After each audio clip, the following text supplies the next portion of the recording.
Toliau skaitome Jono Markūno knygą Žmogaus gyvenimo nesėkmių bei ligų priežastys ir galimybės jų išvengti – kontracepcija. Analizuodamas ligų ir nesėkmių priežastis, jau seniai pastebėjau, kad žmogaus sveikata ir likimas tiesiogiai priklauso nuo jo lytinės sistemos būklės. Šios sistemos sveikata yra žmogaus dvasinės ir fizinės sveikatos veidrodis. Todėl ir suaugusių žmonių ir vaikų diagnostika visada pradedu nuo jų lytinės sistemos rodiklių matavimo. Sveika lytinė sistema yra žmogaus sveikatos, ilgamžiškumo ir palankaus likimo kamienas. Moters lytinė sistema apima visus organus, kurie dalyvauja apvaisinant, išnešiojant kūdikį ir jį maitinant po gimimo. Svarbiausia jos grandis. Moters lytinė sistema sudaranti yra jos valdančios galvos smegenys. Vyro lytinė sistema brandina vyrišką sėklą. Svarbiausia jo lytinės sistemos grandis taip pat yra galvos smegenys, valdančios šios sistemos organus. Žmogaus seksualinės galimybės toli gražu neparodo lytinės sistemos sveikatos. Priešingai neįprasta manyti, žmogaus seksualinės galimybės ir lytinė sveikata visiškai skirtingi dalykai. Perdėtas seksualumas dažniausiai būdingas žmonėms, turintiems rimtų lytinės sistemos sutrikimų. Lytinė sistema yra sveika tuomet, kai vyras sugeba sveiką sėklą apvaisinti moterį, o moteris sugeba išnešioti ir pagimdyti sveiką vaiką.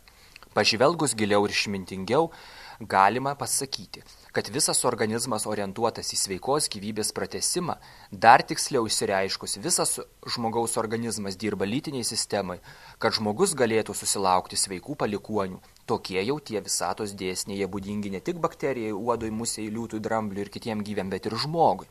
Gamtoje nuolat vyksta natūrali atranka ir išgyvena tik sugebantys keistis ir prisitaikyti prie besikeičiančių gyvenimo sąlygų.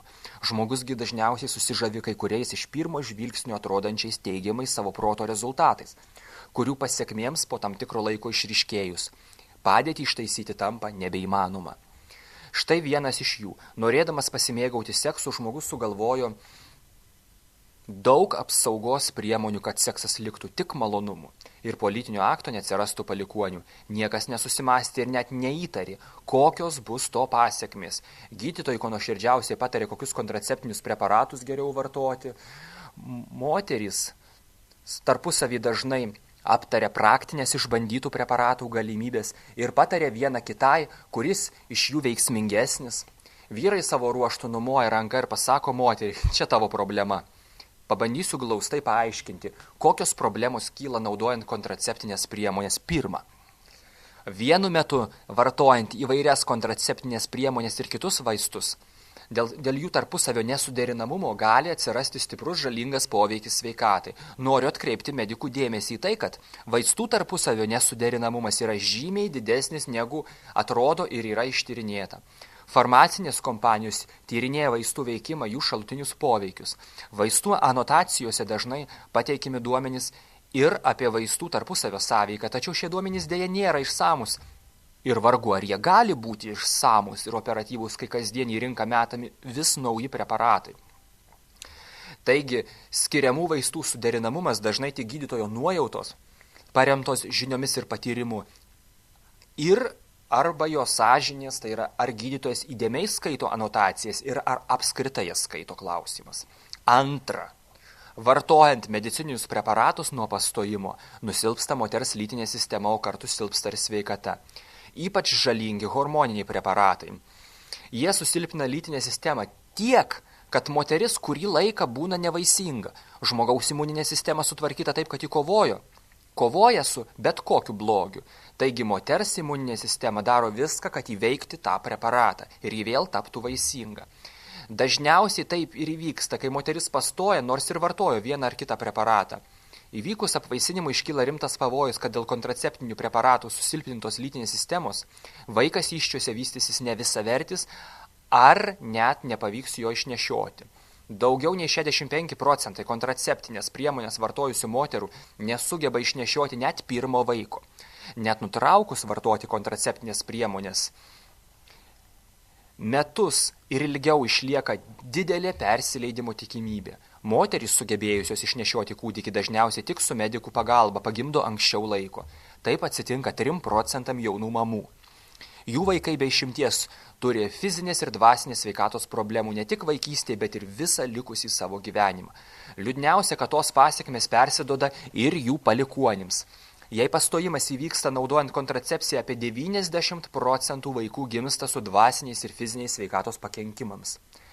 Likusiems 10 procentų labiau pavyksta dėl trumpalaikio preparato vartojimų, nes moters organizmas buvo paveiktas silpniau. Dėl silpnų preparatų arba stipraus moters organizmo, sugebėjusio pasipriešinti vartotam preparatui, dėl nuoširdžios atgailos, sustiprinusios sielos struktūras, greičiau buvo pašalinami negatyvūs preparatų poveikiai bei jų pasekmės. Tiesa, dėl nežinojimo pastarąją galimybę naudojasi dar mažai moterų. Laikraštį perskaičiau žinutę apie kontraceptinių priemonių poveikį. JAV atlikti tyrimai rodo, kad dėl kontraceptinių priemonių vartojimo Amerikoje gyvena lygiai tiek nesveikų žmonių, kiek jų gimsta per 10 metų. Anksčiau iš biudžeto buvo skiriama per $40 milijonų kontracepcijai propaguoti. Paskelbus minėtus tyrimus šis finansavimas nutrauktas ir susimastyta apie tai, kaip sukurti aiškinamasias programas apie kontraceptinių preparatų žalą. Mano tyrimų praktikoje yra buvę, kai berniuko embriono lytiniams organams sėklidėms vystytis trukdė prieš tai motinos vartotos kontraceptinės priemonės. Toks berniukas gimęs gali išaugti nevaisingų vyrų.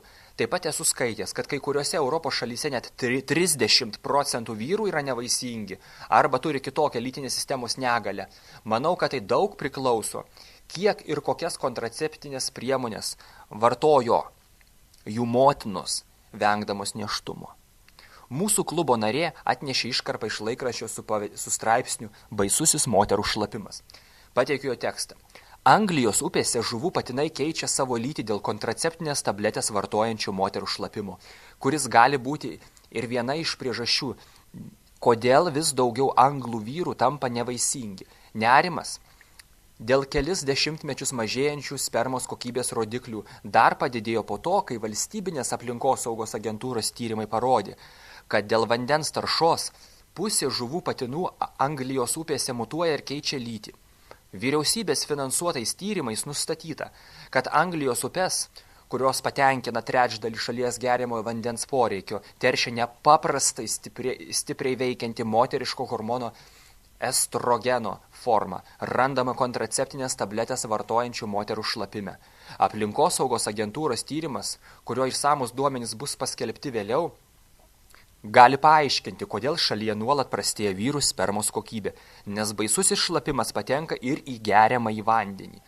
Čia galėčiau pastebėti, kad dėl kontraceptinių tablečių moters organizme vykstant biocheminėms reakcijoms susidaro naujas cheminis produktas. Tokio produkto gamtoje nėra ir jis naikinančiai veikia vyrišką lytį. Šis produktas turi programą, naikinančią ne tik moters lytinę sistemą, bet ir vyro sėklą.